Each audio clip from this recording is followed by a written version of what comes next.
Bismillahirrahmanirrahim. Assalamualaikum warahmatullahi wabarakatuh. Innal hamdalillah nahmaduhu wa nasta'inuhu wa nastaghfiruhu wa natubu ilayhi wa natawakkalu alayhi wa na'udzu billahi ta'ala min shururi anfusina wa min sayyiati a'malina. May yahdihillahu fala mudilla lahu wa may yudlil fala hadiya lahu. Asyhadu an la ilaha illallah wahdahu la syarika lahu wa asyhadu anna Muhammadan abduhu wa rasuluh. Amma ba'd. Yang saya muliakan Tuan Imam, ahli jawatan kuasa masjid, tuan-tuan muslimin yang dirahmati Allah, alhamdulillah, pertemuan kita pagi ini selepas daripada salat berjamaah subuh ini, saya diminta untuk memberikan sedikit perbincangan yang kita akan buka kepada tuan-tuan berkaitan dengan at-tabarruk, berkaitan dengan at-tabarruk yang selalu dijadikan ataupun digunakan dengan maksud at-tabarruk, bermaksud dia mengambil satu nilai kebaikan daripada apa-apa, daripada tempat dan sebagainya. Adakah perkara ini dilarang ataupun perkara ini diterima di dalam agama kita? Foundation ataupun benda yang asas di dalam perkara ini adalah kita mengambil satu nilaian kebaikan daripada benda, daripada makhluk. Oleh yang demikian, kita kena tahu dan sedar bahawa Allah Subhanahu wa ta'ala dan akidah serta tauhid agama ini tidak membenarkan sebarang unsur yang mempunyai kaitan dengan kesyirikan dan sebagainya, yang boleh membatalkan dua syahadat, iaitu kita mempertuhankan Allah dan mengambil Nabi Muhammad sallallahu alaihi wasallam sebagai nabi dan rasul. Sebab itu di dalam agama ini ataupun kita dalam pengamalan agama ini, satu orang mungkin tidak terbatal syahadahnya kerana dia menjadi kufur. Dengan maksud, apabila dia bercakap tentang Tuhan, dia tidak menafikan adanya kewujudan Tuhan. Sehingga hampir keseluruhan Muslim, apabila datang-datang dia kata dia menafikan mana-mana unsur penting dalam agama, tiba-tiba dinafikan Nabi, sehingga hampir mustahil. Tetapi jalan yang paling halus menyebabkan satu orang itu terbatalnya syahadah adalah dengan dia melakukan permulaannya dengan perlakuan khurafat, perkara yang pelik-pelik, yang tidak masuk akal, yang tidak diajar syarak, dan pada satu tahap yang berbeza dia makin berat buat benda khurafat, dia sampai kepada syirik kepada Allah Azza wa Jalla. Syirik, dia tidak menafikan kewujudan Tuhan, dia juga tidak menafikan otoriti Nabi Muhammad sallallahu alaihi wasallam. Tetapi syirik itu dia associate Tuhan dengan sesuatu makhluk, sehingga membawa bukan dia saja taraf kepada Allah, mungkin dia menyatakan bahawa dia membantu Tuhan. Dalam Quran Allah menyebutkan tentang kelompok kafir Quraisy Makkah dengan menyatakan mereka mengambil berhala, mereka mengambil idols, liyuqarribuna ilaihi zulfa, ilallahi zulfa. Dia jadikan benda-benda ini untuk sebagai lambang ataupun objek membawa dia dekat dengan Tuhan.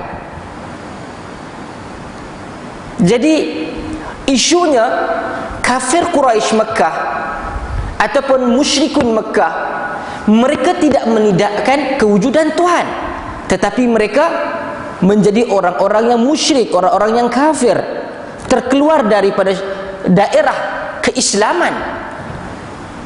Dan mereka ini berat kerana mereka mensyirikkan Allah, associatekan Tuhan. Dan kebanyakan daripada mereka ini, kalau agama contoh Hindu ke dan sebagainya, mereka tak menafikan kewujudan Tuhan. Mereka menyatakan bahawa berhala yang wujud, yang ada di hadapan mereka itu adalah pembawa kepada dia itu akan bawa doa, harapan dan sebagainya kepada Tuhan. Maka isu yang sama, kadang-kala dia merasakan bahawa diri dia terlalu kotor, diri dia rosak. Untuk mendapatkan sedikit keberkatan, mereka ambil daripada barang-barang orang-orang saleh, dan dia mengambil, kalau di sini ada apa, orang-orang saleh meninggal dengan tanah lah, dengan apa dan sebagainya. Bahkan pada hari, kalau kita lihat di dalam sejarah, antara orang yang melawan benda-benda syirik ini, even kepada imam kita Al-Imam Muhammad bin Idris Syafi'i, yang meninggal pada tahun 204 Hijrah, lahir pada 150, meninggal pada 204 Hijrah di Qahirah, Mesir. Hari ini kubur dia dipenuhi dengan manusia-manusia melakukan bukan saja khurafat, bahkan kesyirikan. Bagi yang tak boleh nak mengandung, ambillah apa benang, bayarlah nazar di kubur dia. Yang mana pada kehidupan dia, Al-Imam Syafi'i bantah benda ni. Sehingga di antara apa yang disebutkan oleh penulis-penulis para a'immah dalam mazhab Syafi'i, dalam manaqib mereka, Al-Imam Syafi'i meninggal kerana menolak dan juga tidak bersetuju dengan tindakan-tindakan pengikut mazhab Malik yang berada di Mesir ketika itu. Mereka salat istisqa dengan menggunakan antaranya serban Al-Imam Malik. Diletak di kat depan dengan kata, dengan keberkatan dia ni. Al-Imam Syafi'i tidak bersetuju, dan bermulalah perselisihan antara, kalau nak tengok, Al-Imam Malik adalah guru kepada Al-Imam Syafi'i, dan anak murid yang paling berautoriti, yang paling terkenal, yang paling jago di dalam kesarjanaan itu adalah Al-Imam Syafi'i. Adalah nama-nama lain, tokoh-tokoh lain, tetapi nama Imam Syafi'i yang merupakan anak murid kepada Al-Imam Malik pun orang tidak bersetuju. Bila otak sudah fanatik dan ta'assub, dia tak boleh terima benda-benda ini. Maka apabila kita sebutkan tentang tabarruk, kita tidak boleh untuk menafikan wujudnya, untuk kita mengambil keberkatan pada tempat-tempat yang dibenarkan oleh syariat. Tapi keluasan itu tidak boleh dibuka seluas-luasnya. Begitu juga keluasan itu tidak boleh disempitkan, kerana wujudnya nas-nas yang ada berkaitan perkara tersebut. Yang pertama, apabila kita menggunakan nilai keberkatan itu yang dibenarkan oleh syarak, yang pertama, at-tabarruk bil aqwali wal af'ali wal hayat. Kita mengambil daripada bacaan, daripada perbuatan dan keadaan-keadaan tertentu. Contoh, antara benda, dan saya ingin nasihatkan kepada diri saya dan tuan-tuan, dalam agama ini ada benda yang pasti ada keberkatan, yang mana tidak ada satu pun di kalangan manusia yang beragama Islam menolak nilai keberkatan ini. Kadang-kala masalah kita sebut, Nabi SAW menyatakan, da'ma yaribuka ila ma la yaribuk. Tinggalkan apa yang menjadi perkara yang kamu ragu-ragu kepada benda yang kamu tak ragu-ragu. Kita bila nak pilih benda tu, kadang-kadang kita ambil benda yang sangat kontroversi, dan para ulama berselisih sungguh-sungguh dalam bab tu. Bab yang mereka tak berselisih, kita tak gaduh nak ambil. Contoh, adalah benda bacaan-bacaan yang direka oleh manusia. Sama ada dia ulama ke, sama ada dia tok guru ke, dia reka benda tersebut, dia reka zikir tersebut. Tengok dalam hadis, tak wujud.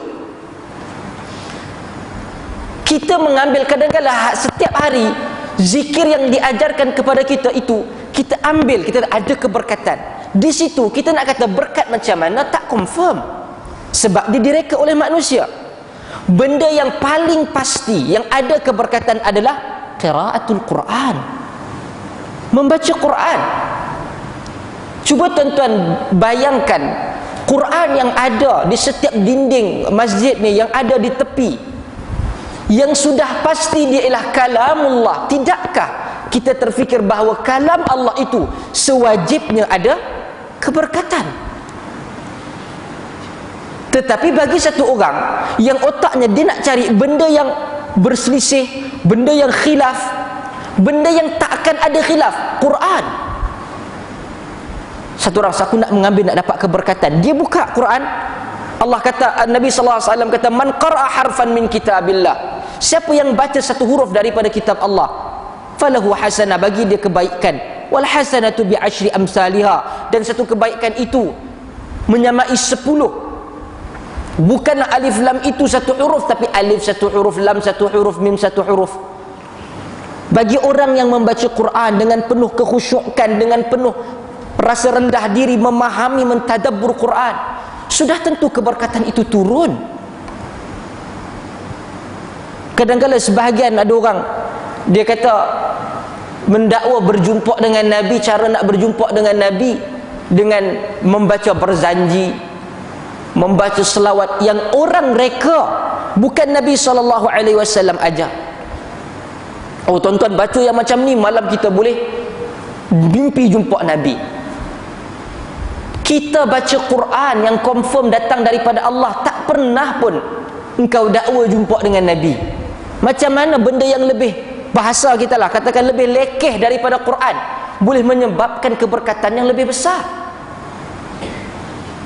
Sebab itu mindset kita, kita kata apakah buku, apakah tulisan, apakah ucapan yang paling mulia, yang paling berkat, yang boleh diambil, yang boleh ditabarruk oleh kita, mengambil berkat.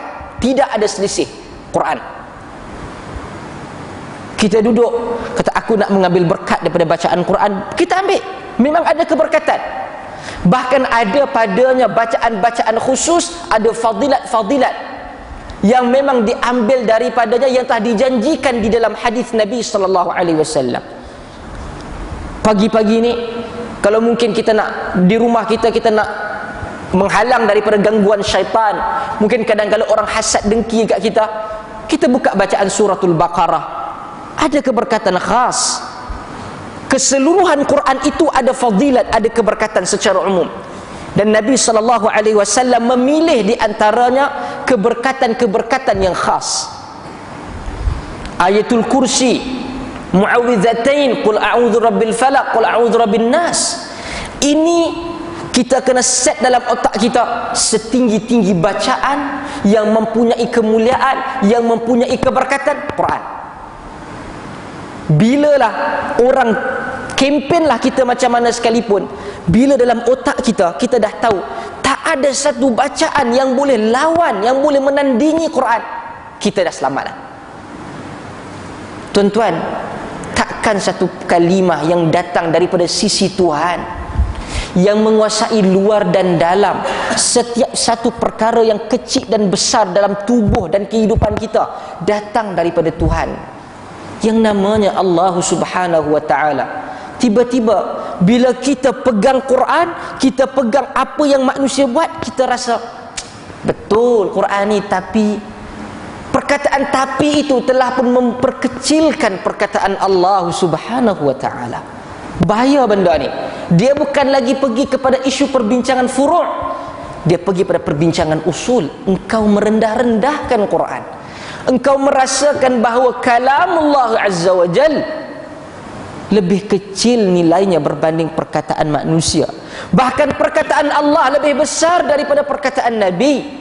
Sebab itu mana-mana hadis, kalau kita lihat mungkin daripada sanadnya sahih, tetapi daripada matan dan teks hadis itu sama sekali bercanggah dengan Al-Quran, dia takkan lepas daripada kaedah pentashihan, mensahihkan hadis tersebut. Sebab hadis ni dia bukan nilai, dia bukan hanya pada sanad, dia ada dua komponen. Mattasala sanaduhu binaqlin adlin dhabit. 3 syarat pada sanad. Sanad itu bersambung, yang dalam sanad itu ada rawi, yang rawi itu adil, dalamnya dia kuat ingatan pada segi sanad, biduni syadzin.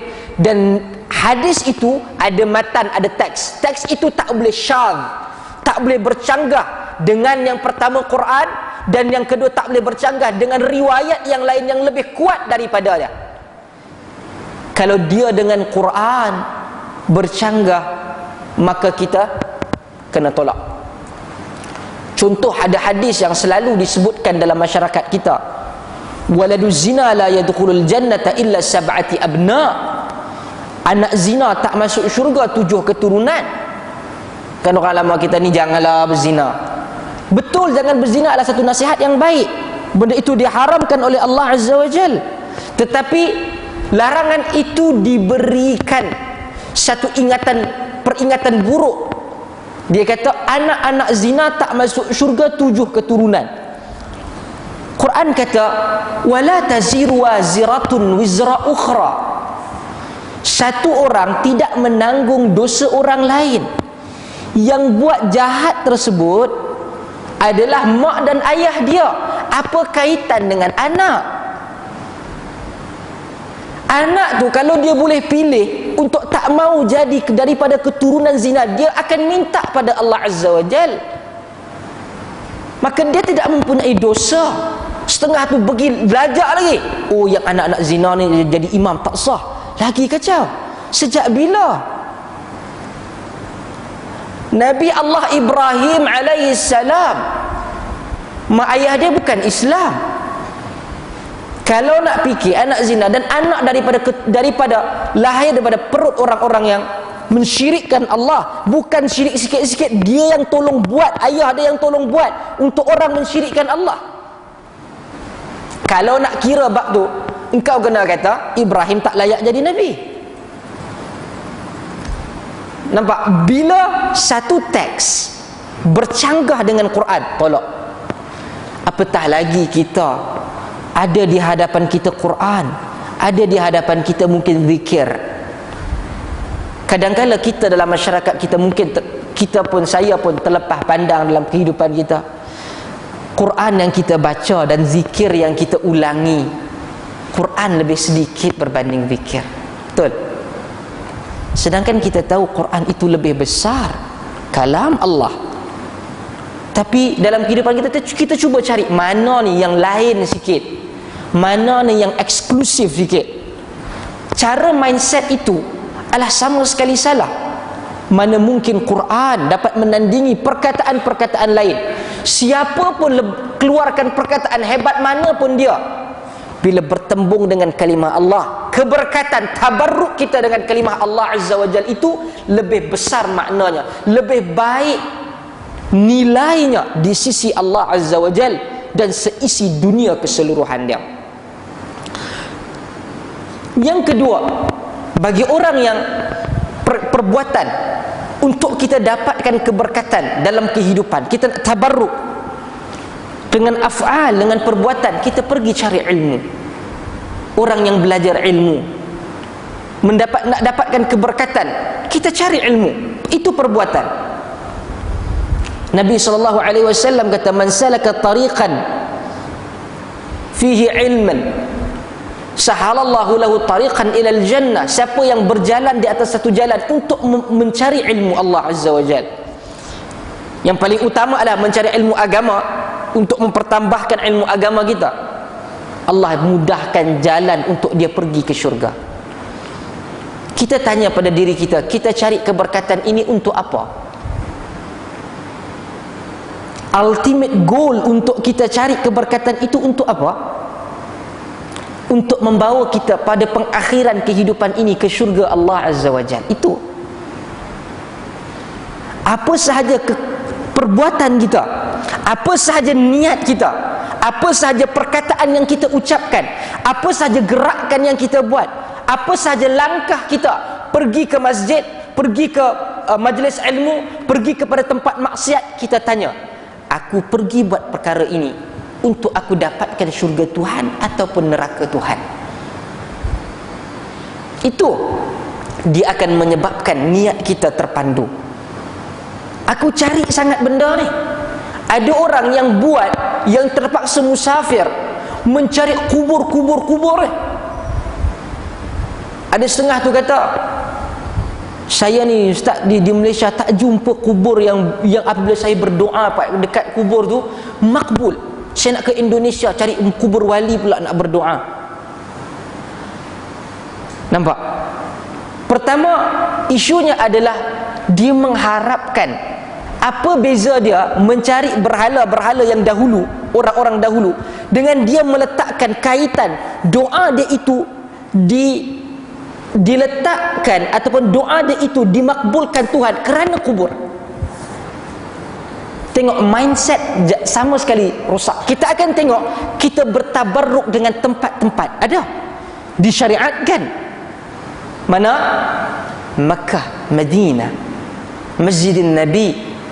Ada tempat-tempat yang memang dah syariat. Otak dia, bila otak itu bukan mencari syurga Tuhan, bukan untuk memenuhi tuntutan apa yang ada dalam hadis, daripada duit yang dia habiskan untuk bermusafir ke sana dan ke sini, dia kumpul 2-3 bulan, dengan duit itu dia pergi ke Raudah Nabi,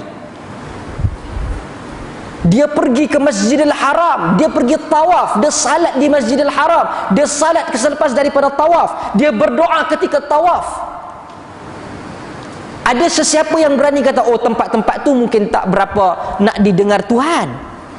Tuan-tuan, ada hadis sebutkan tempat itu mustajab doa.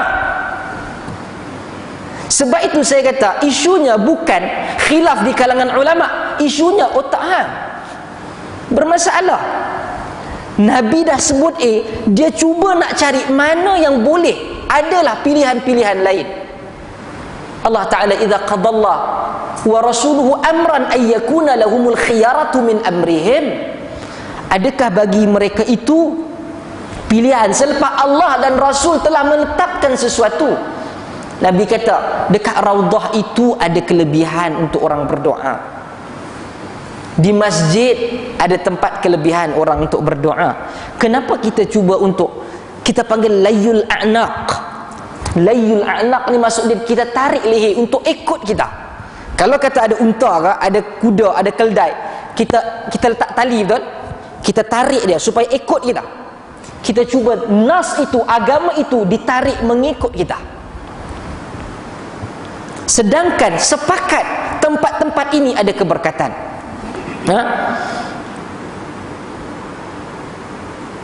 Dan juga ada beberapa occasion, keadaan di mana Allah Ta'ala turunkan keberkatan.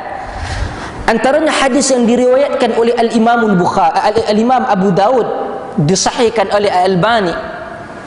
Antaranya kita jemput orang makan, kita buat macam contoh kenduri, kita panggil orang, kita beri sedekah orang makan. Kata Nabi SAW, ijtami'u ala ta'amikum, berkumpullah kamu di tempat makan. Maksudnya kamu buat makanan. Wadhkuru smallahi alaih, kamu sebut nama Allah ketika nak makan. Yubarik lakum fih, dan Allah berkati kamu padanya. Maksudnya kita bagi sedekah.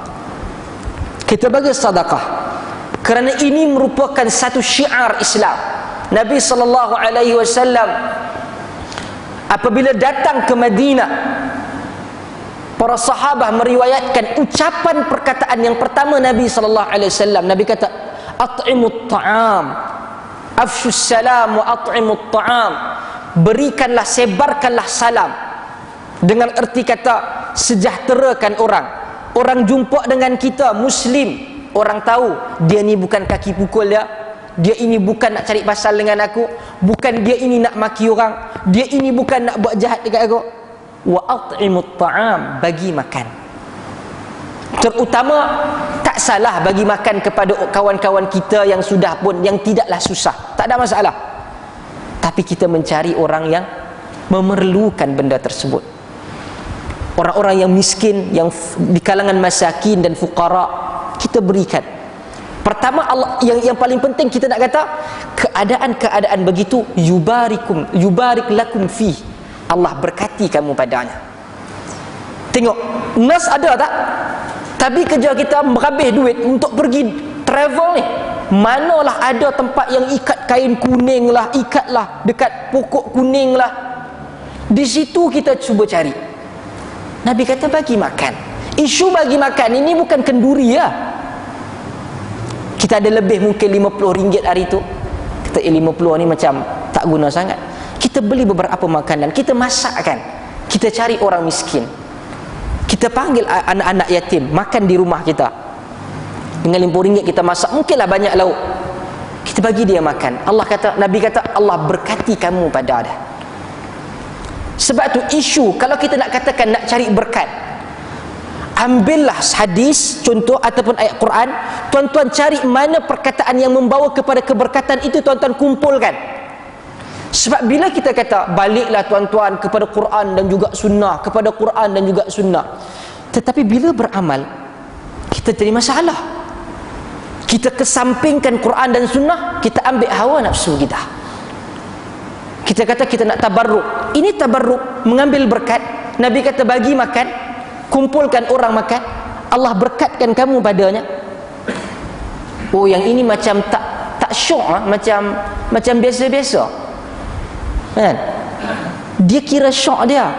Dia bukan kira yang Tuhan hantar Nabi, Rasul ini maksudnya utusan. Tuhan hantar utusan kepada bangsa manusia ini seorang je, namanya Muhammad sallallahu alaihi wasallam.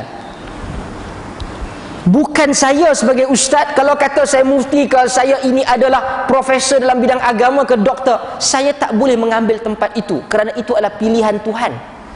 Dia hanya bagi kepada Muhammad bin Abdullah ini sahaja. Nanti Tuhan, nanti di akhirat Tuhan kata, yang Rasul yang aku utus ni, dia ni sahaja, Rasul ini saja yang namanya Muhammad. Engkau pasal apa ikut dia? Set yang aku terima yang ini. Kalau kita belajar di universiti, kita diminta buat assignment. Pada awal semester, lecturer ataupun pensyarah dah kata buat sekian. Siapa yang buatlah adalah menulis tesis, dia akan tahu font dia berapa, besarnya tulisan tu berapa, spacing antara satu perkataan dengan perkataan seterusnya berapa, jarak di antara dua border di antara kanan dan kiri berapa, atas dan bawah berapa. Cuba dia submit kepada universiti, dia ikut sesuka hati dia. Itu belum mahkamah Tuhan, itu baru universiti. Tak payah jauh. Kita minta satu kontraktor kawan kita buat rumah. Dia kata, Mat, kau buat rumah aku ni, aku nak 3 bilik, aku nak dinding macam ni. Keadaan apa, kita dah buatlah plan rumah tersebut, kita bagi pada dia. Kita bagi pada dia. Kita nak 3 bilik, dia buat 10 bilik. Kadang-kadang 10 bilik dengan harga yang sama, okey dah. Sekali kita minta 10 bilik, dia bagi kita 3 bilik, harga tetap sama. Kata, aku minta 10 bilik, hang buat 3 bilik, harga dah lah sama, bukannya kurang. Rasa-rasa tuan-tuan nak ambil, tuan-tuan nak bayar. Macam mana dia kata plan ini adalah plan yang aku bagi, tiba-tiba engkau buat plan kepala otak engkau? Kita marah kat dia. Dia kata, kurang-kurangkan aku buat rumah untuk engkau. Kita terima ataupun tidak, ataupun kita akan lodge police report. Kita akan buat report polis. Sudah tentu kita akan buat report polis. Bahkan kita kata, kau pergi ambil lah, aku tak mau bayar sesen pun. Bahkan setiap hari ketika rumah kita dibuat tu, kita akan tengok betul ataupun tidak. Agama kita kena ikut apa yang plan telah diletakkan oleh Allah melalui Rasul dia, utusan dia. Dan setiap hari dengan ilmu kita kena cek amalan kita, betul ataupun tidak apa yang kita buat. Tuan-tuan, kalau saya bagi tahu tuan-tuan sekalipun, tuan-tuan sepakat semua ini, tak mau ikut, saya tak rugi. Bukan kerana tuan-tuan ikut apa yang saya ajar, saya masuk syurga, dah. Kerana kita ini diutuskan, dan Muhammad sallallahu alaihi wasallam diutuskan sebagai rasul, dan kita sebagai pendakwah, kerja kita sampai. Satu saya katakan, akhir sekali kehidupan ini kita nak cari syurga ataupun neraka. Syurga mengikut Allah dan Rasul, neraka mengikut hawa nafsu kita. Kita bentanglah tajuk ini di seminar ke, di conference ke, di masjid ke, di mana sekalipun, akhir sekali dia sifir, dia mudah. Allah Rasul ini benarkan ataupun tidak, ataupun ia hanya sangkaan kita. Dia ada satu nas yang menggambarkan ataupun yang secara jelas menerangkan perkara tersebut, ataupun satu nas yang menggambar, yang ditafsirkan oleh manusia ataupun oleh ulama. Ada nas yang jelas, contoh aqimus salat, salatlah kamu. Kita tahu salat, macam mana pendetailan dia dalam hadis pun jelas. Ada yang sebutkan sebagai contoh beberapa ayat-ayat tertentu. Contoh, kita pegang isteri kita, batal ataupun tidak. Mereka berselisih pandangan. Ada yang kata sentuh begitu saja batal. Fuqaha pula beza, dia kata ada yang katakan yang sentuh itu bermaksud dalam surat dalam suratul Maidah adalah dengan maksud jima'.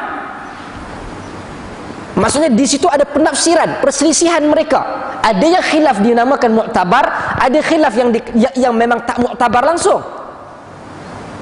Itu pun kena tahu. Maka isu yang sebenar, kita ini benar-benar nak mencari redha Tuhan ataupun kita nak memuaskan nafsu kita. Itu je. Saya kata, untuk dapat keberkatan, tuan-tuan baca Quran dulu. Yang mudah dahulu. Kita tanya, aku ni pulun sungguh nak cari tempat-tempat yang keramat-keramat ni. Kadang-kadang tempat tu bukan senang nak dapat, bukan dekat. Benda yang pasti kita dapat keberkatan, kita baca Quran yang ada dalam kereta kita. Kadang-kadang kita nak dapat berkat, ada setengah orang dia gantung gambar macam Quran dekat kereta dia, dia rasa nanti kereta dia berkat. Tapi dia bawa sampai 1518, dia rasa nanti bawa ni tidak akan terbalik dengan langgar segala peraturan. Ketika jalan sibuk dia suka hati dia. Nampak? Isu keberkatan bukannya untuk letak sahaja Quran dekat rumah kita. Ustaz, rumah saya ni kena ganggu, saya dah letak Quran kat dinding. Quran bukannya untuk engkau letak. Quran untuk engkau baca dan amal. Keberkatan itu tidak turun hanya dengan letak sahaja Quran. Kalau letak saja semua orang boleh buat, semua orang masuk syurga macam tu. Dan antara tempat-tempat yang kita tahu adanya keberkatan pada umumnya adalah al-masajid, masjid-masjid. Terutama pada 3 tempat masjid, iaitu Al-Haramul Makki, Al-Haramul Madani, dan Haram Al-Aqsa. Masjidil Haram, Masjidil Nabawi, dan Masjidil Aqsa. Padanya keberkatan. Salat padanya diganda sampai 100,000, sampai 1,000, sampai 500. Padanya keberkatan. Tempat-tempat khas yang memang disebutkan untuk berdoa, ada. Cari yang confirm. Sebab kita ni nak masuk syurga dengan benda yang confirm, yang confirm Allah dan Rasul tentukan. Maka mindset itu kita jaga. Kita mengambil daripadanya keberkatan. Kita salat jamaah, kita i'tikaf, kita menghadiri majlis ilmu. Bukan dengan kita datang masjid kita sapu dan dinding masjid. Itu tidak. Maksud masjid yang itu keberkatannya adalah kita mengamalkan amal saleh, kita berbuat amal saleh. Kalau kita pergi ke masjid-masjid, tempat-tempat Syiah, dia bukan saja kadang-kadang salat, dia pergi duduk kalut. Mana pintu masjid nak dicium, mana tingkap masjid nak dipeluk. Itu bukan maksud dia. Mindset itu salah. Sebab makhluk tidak mempunyai, walaupun Hajarul Aswad itu disebutkan dalam hadis menjadi disyariatkan untuk dicium. Umar dalam akidah, dalam hati tersemat dia, cantik, bersih. Dia kata, inni a'rifu bi annaka hajarun. Aku tahu hang ni batu saja. Kalaulah aku tidak pernah melihat Nabi sallallahu alaihi wasallam mencium engkau, aku takkan cium kau. Tengok akidah dia. Kalau otak kita tengok, Al-Quran sebut ke, hadis sebut ke, kita pergi peluk lah, kita pergi cium, kita pergi jilat. Tapi Umar kata, kerana engkau ni aku tahu batu. Hanya kerana Nabi pernah cium engkau sahaja, aku cium. Kalau Nabi tak cium kau, aku takkan cium. Bersih akidah. Mengambil apa yang diambil dan dibuat oleh Nabi sallallahu alaihi wasallam saja, tidak melampaui daripada batas-batas yang telah pun ditetapkan, yang diajar oleh Nabi dan juga Quran. Dan juga Nabi sallallahu alaihi wasallam menyebutkan tentang keberkatan-keberkatan tempat, antaranya Mekah, Madinah dan Syam. Nabi sallallahu alaihi wasallam sebut tentang Madinah. Nabi kata, inna Ibrahim harrama Makkah wa da'a li ahliha. Nabi Allah Ibrahim telah pun menjadikan Mekah itu tanah haram dan berdoa bagi penduduk yang berada di dalamnya. Dalam suratul Baqarah, dalam juzuk yang pertama, kita tahu ayat di mana selepas daripada Nabi Allah Ibrahim membina Kaabah dan dia berdoa pada Allah untuk keberkatan zuriat dia pada Masjidil Haram dan juga tanah haram Mekah itu diberkati oleh Allah Azza wa Jal. Wa inni haramtul Madinah kama harrama Ibrahim Makkah. Ketika Ibrahim mengharamkan, menjadikan tanah haram Mekah, aku, kata Nabi sallallahu alaihi wasallam, menjadikan Madinah tanah haram. Menjadikan dia tanah haram. Nak keberkatan, kumpul duit, pergi ke Mekah dan Madinah, berdoa di sana, salat di sana. Jangan ketika setengah salat, jangan ketika sedang tawaf, dia duk kalut, duk sibuk dengan selfie dah. Setengah tu duk update dia di Masjidil Haram, dia buat apa. Sedangkan tempat itu untuk dia berdoa, tempat itu untuk dia salat, tempat itu untuk dia meminta, merintih kepada Allah Azza wa Jalla untuk istighfar. Dan Nabi sallallahu alaihi wasallam dalam hadis yang diriwayatkan oleh Al-Imam Ahmad dan Al-Imam Al-Hadan juga Al-Hakim dan disahihkan olehnya, antaranya menyebutkan tentang keberkatan dan juga kelebihan Syam, tuba lisyam. Dan para sahabat menyatakan, li ayyi syai'in zak, kenapa engkau menyatakan perkataan itu wahai Rasulullah? Kerana Nabi sallallahu alaihi wasallam menyatakan, li anna malaikatar rahman basitatun ajnihatiha alaih, kerana malaikat yang ada di Syam itu membuka, memayungi sayap-sayap mereka ke atas negeri Syam. Okey.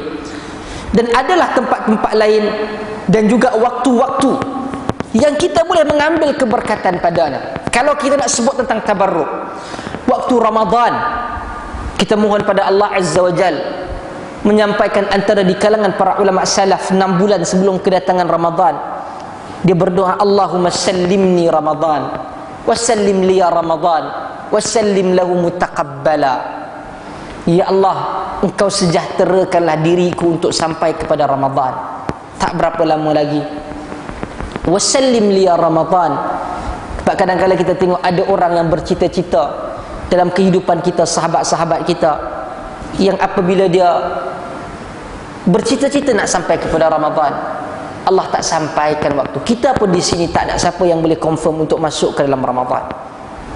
Wasallim liya Ramadan, engkau sejahtera dan sihatkanlah aku ketika dalam Ramadan. Masuk-masuk Ramadan kita sakit.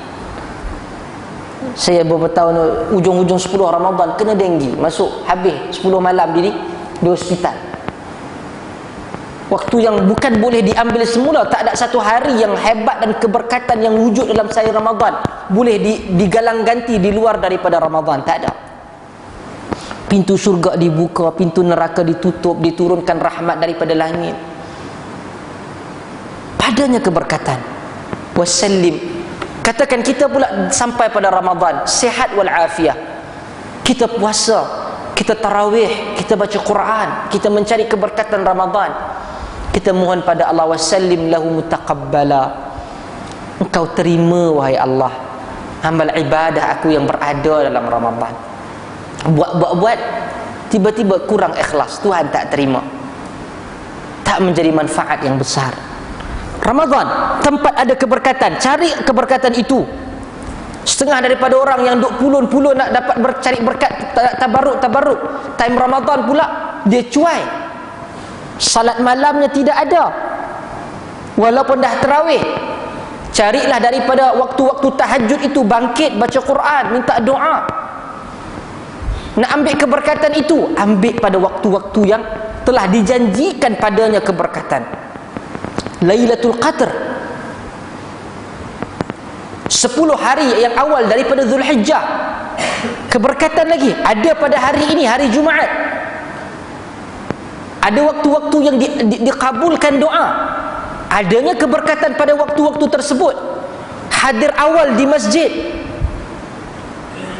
Begitulah, ada waktu-waktu yang telah pun dijanjikan padanya keberkatan. Cari, buru daripadanya. Dan pada yang sisi kedua, saya sebutkan tadi bagaimana kita boleh, bukan satu, bukan dua, banyak.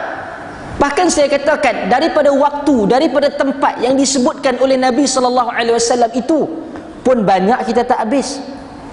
10 Zulhijjah pada awal, 10 awal itu kurang kita beramal.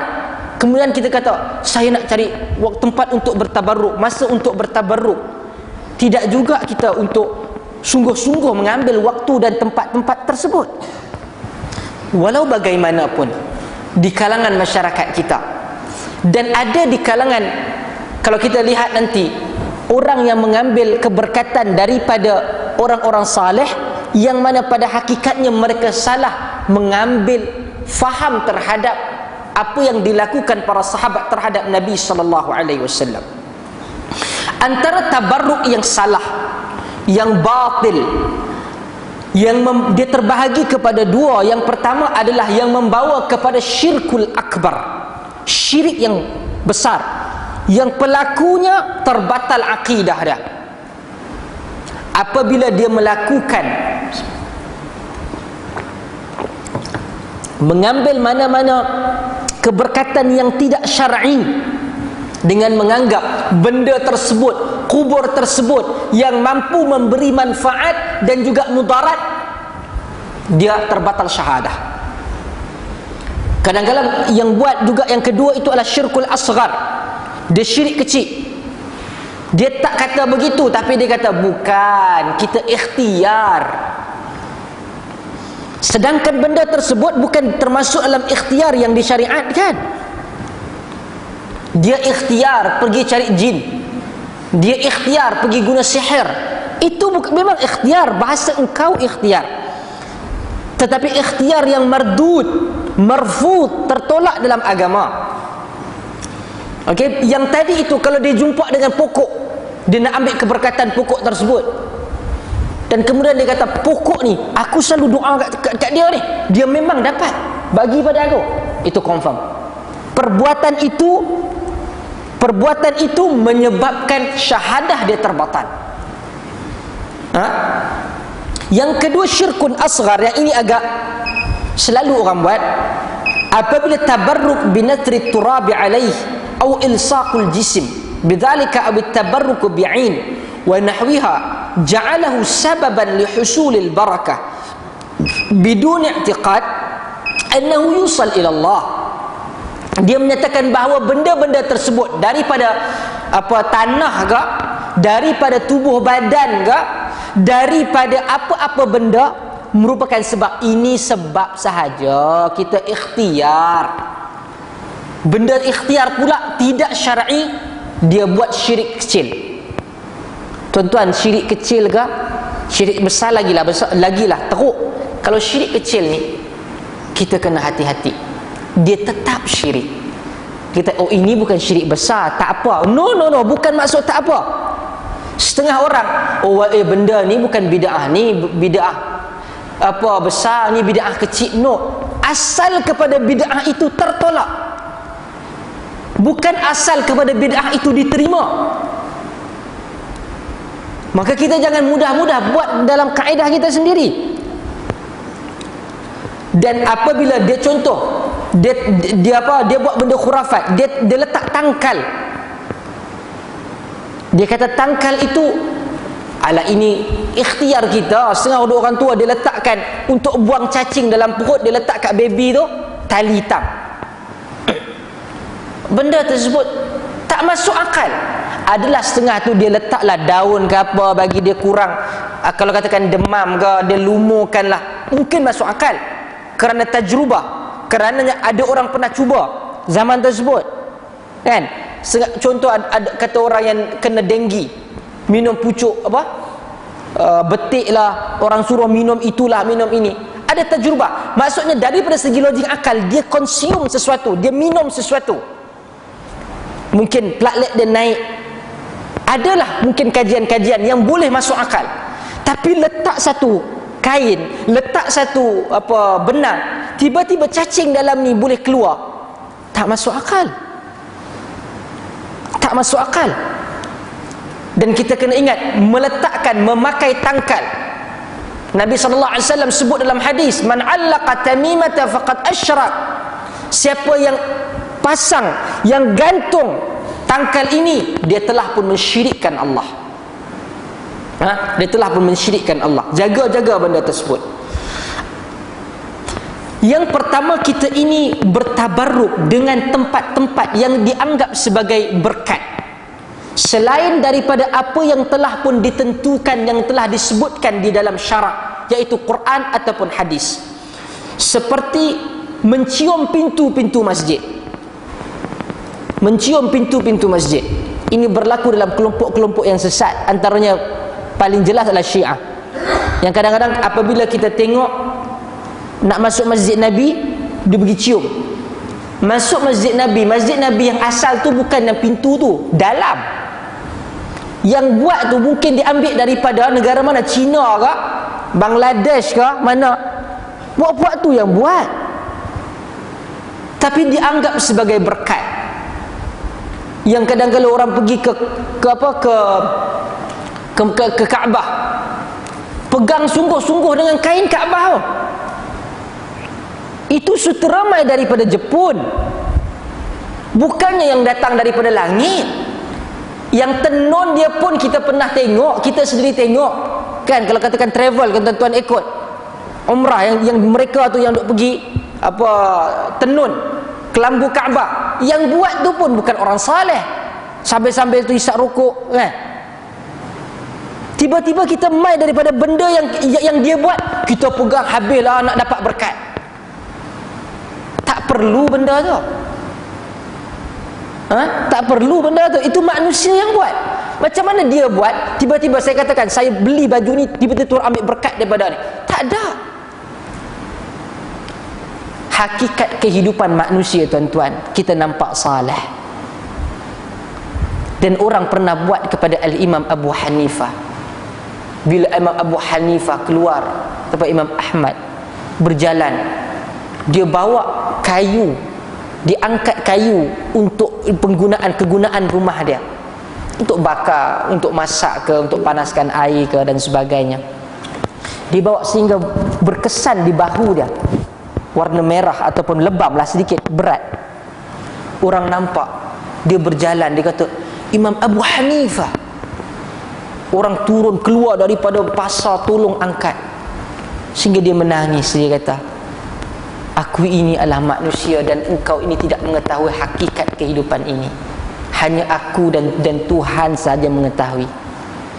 Kita tak tahu hakikat kehidupan manusia, kita anggap dia saleh. Kalau dia saleh, dia saleh lah. Orang yang kita lihat, kita pun tak tahu apa pengakhirannya di akhirat esok. Sebab itu kita hormat orang saleh, kita sayang dia, tapi kita tidak angkat dia sampai kepada tahap kenabian ataupun ketuhanan. Kita hormat dia. Kita jumpa dia, kalau geng Arab dia jumpa, dia cium dahi dia, dia peluk, orang kita peluk, setengah tu cium tangan kalau dia lebih tua, lebih senior. Tapi tak mengangkat daripada dia ambil keberkatan sehingga mencapai kepada tahap syirik.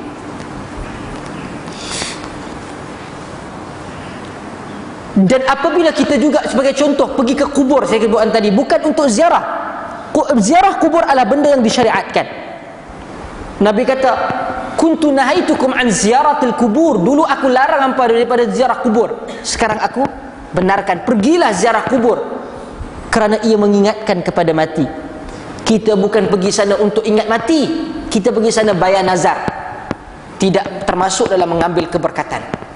Sebab asal kepada untuk pergi kubur adalah mengingati mati, bukan buat benda-benda pelik pergi doa.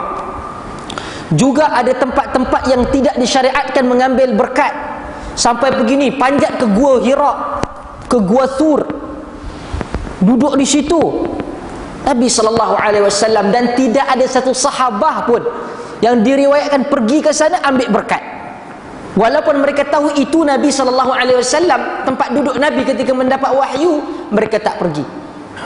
Sekadar biasalah, kadang-kadang kita ni jenis atletik, orang yang suka bersukan. Kat Malaysia tak panjat bukit, tak rabat bukit. Dekat Mekah dengan batu yang cukup-cukup tu kita naik.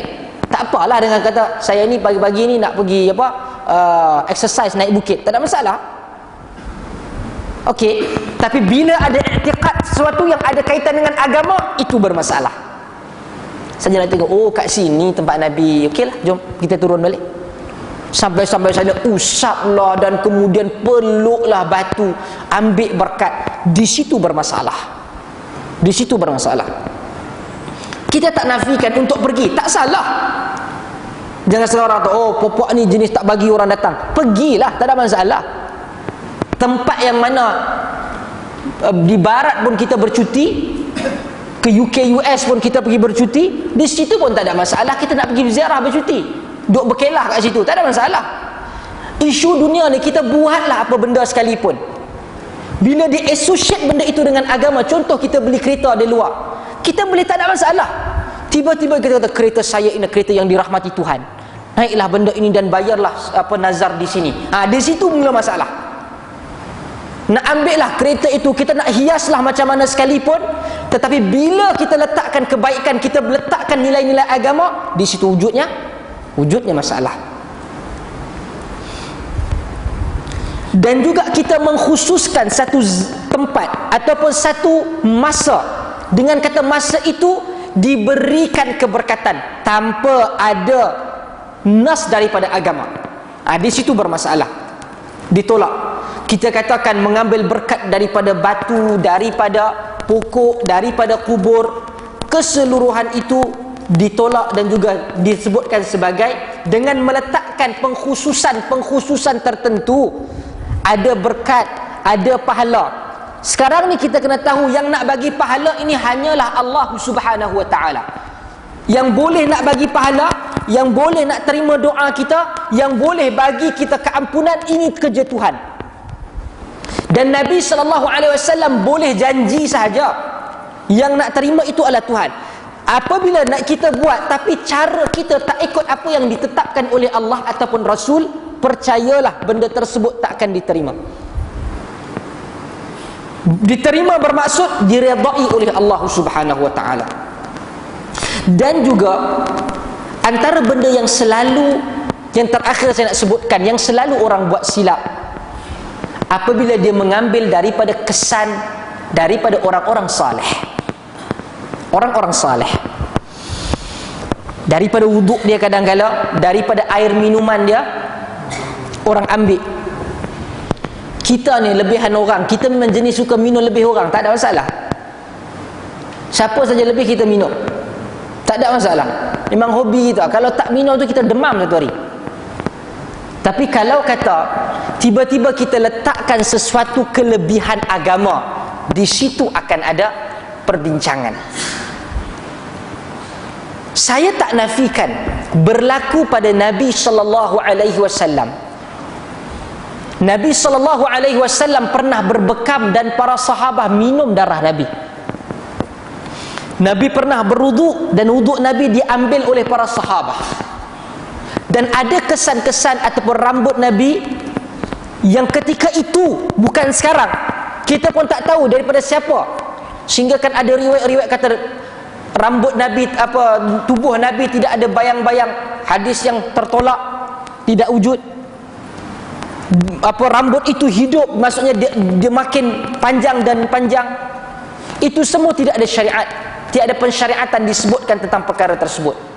Para ulama pun tak ada kata hadis tersebut betul, memang wujud, tidak ada. Dan kita kena tahu bila kita kata ulama, ulama tu yang bawa. Ulama ini yang pertama dia takutkan Allah, dan bukan kerja dia nak kempen benda-benda yang berkaitan agama ini, benda yang palsu. Kita kena tahu. Semua orang, masalah kita di Malaysia, kita senang label orang ulama. Tuan-tuan boleh panggil mana-mana orang profesor, jumpa dia ni nampak pandai sikit, pakai cermin mata pun tebal, oh dia ni doktor lah. Orang tak akan bagi. Tetapi status ulama tu, kadang-kadang dia pun sendiri tak jelas tentang agama dia, kita pergi panggil tabal dia ulama.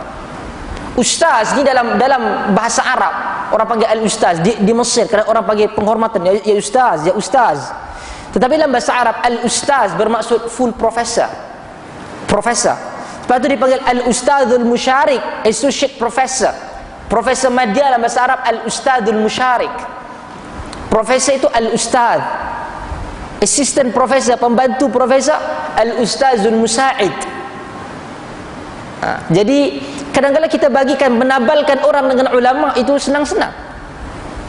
Masalahnya bila ada di kalangan orang yang so-called ulama tersebut menjadikan kelebihan pada Nabi itu pada diri dia.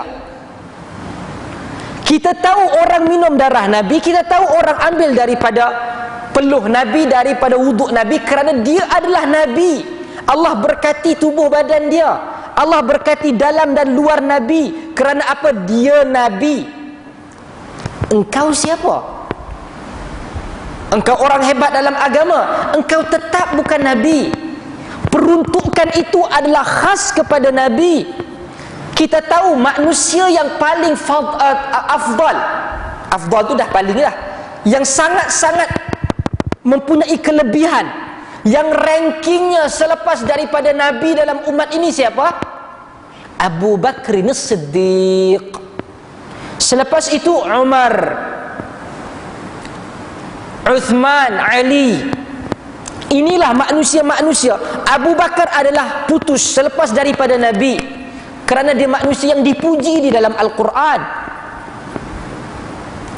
Ada tuan-tuan tengok sahabat datang dengan memahami, para sahabat ambil darah Nabi, ambil uduk Nabi, ambil peluh Nabi. Ada orang duk tunggu, Abu Bakar uduk cepat, aku nak ambil air uduk kau, nak campur dengan minuman, lepas tu pergi jual kat orang. Tak ada. Mereka memahami, para sahabat memahami ketika itu, memahami ketika itu peruntukan untuk mengambil keberkatan daripada bekas tubuh badan itu hanya kepada Nabi. Sahabat dibuat kepada Rasul, mereka faham, tetapi bukan cara faham dia macam kita faham, pergi pada mana-mana orang. Tak. Oh, dia ada karamah. Tuan-tuan, karamah yang confirm ini pada Allah berikan kepada Umar. Umar berada di atas mimbar. Umar melihat di berjauh para sahabat sedang berperang. Disuruh pergi ke belakang bukit, pergi ke situ dan begini. Umar mengetahui perkara yang Allah Ta'ala ilhamkan pada diri dia. Nak kata confirm ada karamah Umar. Abu Bakar fadilat dia banyak, hadis-hadis memuji dia. Tetapi daripada para sahabat yang duk pi kutip darah Nabi, yang duk pi kutip peluh Nabi, air wuduk Nabi, mereka tak ada satu riwayat buat kepada Abu Bakar ataupun Umar. Bermaksud cara faham kita dan juga cara faham mereka sama ke ataupun berbeza? Sama sekali berbeza. Maka nasihat saya, tinggalkan benda yang berada pada ruangan yang kita tak sepakat kepada benda yang sepakat. Quran, Masjidil Haram, Masjidil Nabawi, pada waktu malam solat tahajud, pada waktu-waktu yang Allah turunkan keberkatan, dan banyak lagi yang saya sebutkan tadi. Da'ma yaribuka ila mala yaribuk. Tinggalkan apa yang meragukan kamu kepada apa yang tidak meragukan kamu, yang dalam hadis sebutkan tentang keberkatan. Simple je dalam agama ni tuan-tuan. Generasi awal tidak, kadang-kala ada setengah pihak membawa riwayat-riwayat yang gharib, yang tak banyak, 1-2 orang, tetapi keseluruhan di kalangan para salaf tak buat benda tu. Kita kata kelebihan itu pada keseluruhan, majoriti di kalangan salaf. Mungkin mereka ada pandangan, mungkin mereka tersilap, tetapi yang penting rujukan kita Quran, sunnah dan pengamalan di kalangan para ulama salaf. Kalau kita boleh pegang, kemas benda ini, mungkin kita tak buat apa yang orang buat, tapi kita buat apa yang Allah dan Rasul suruh. Cukuplah untuk kita berdiri di hadapan Allah. Kata di kalangan para salaf, apa yang aku katakan, apa yang aku buat, aku telah pun reserve sebab dan juga membela diri 40 tahun sebelum itu untuk aku berdiri di hadapan Tuhan. Maksudnya dengan ilmu, dia tahu apa yang dia kata, dia tahu apa yang dia buat. Apabila dia berdiri depan Tuhan, Tuhan akan tanya, ni kau ni buat apa saya buat? Kita kata kerana Quran dan sunnah telah pun mengarahkan benda ini. Di atas ilmu itu aku menunaikannya, wahai Tuhan. Cukuplah Quran, cukuplah sunnah, dan generasi yang saleh yang awal daripada umat ini menjadi ikutan kita. Wallahu ta'ala alam. Saya buka sekiranya ada soalan. Bismillah.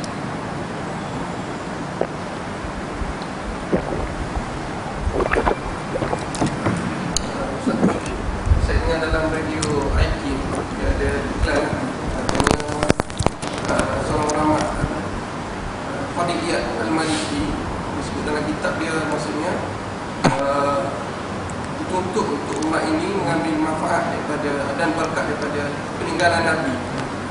Dia bagi contoh Ibnu Umar, pada satu jalanan itu dia berhenti pada satu tempat yang Nabi sendiri pun berhenti tanpa tujuan. Jadi kata umat ini sepatutnya mengambil manfaat daripada peninggalan Nabi. Contohnya yang kalau kita tengok yang sekarang ni banyak benda macam bentuk syafal Nabi dan sebagainya.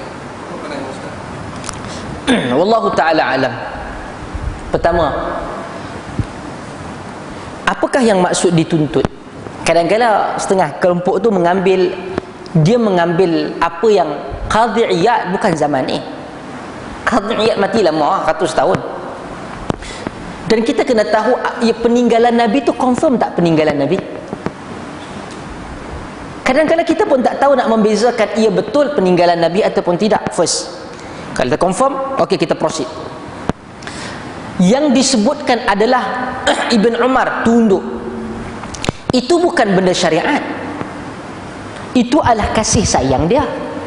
Sebab dia kata, aku dulu tengok Nabi ada pokok kat jalan ni. Bila ada pokok tu, biasalah ada pokok, takkan kita nak pergi botoh, nak pergi langgar pokok tu, dah tentu Nabi tunduk.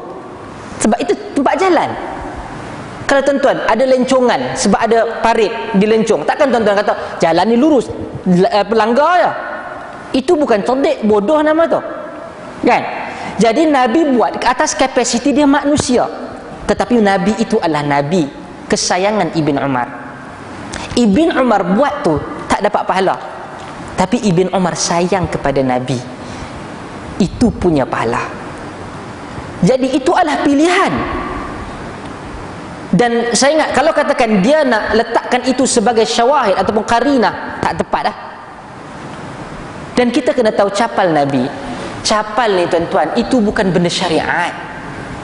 Selipar zaman itu style dia begitu.